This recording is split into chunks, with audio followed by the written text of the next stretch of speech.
reinstall the ignition coils, line them up with the bolt holes, all of them.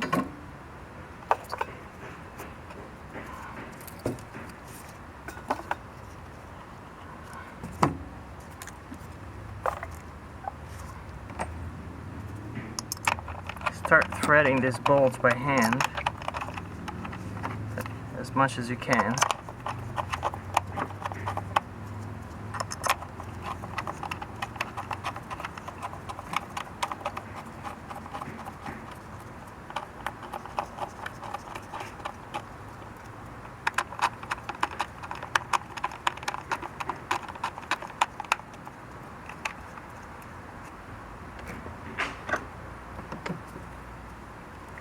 Next, we'll use an 8mm socket to tighten all these bolts.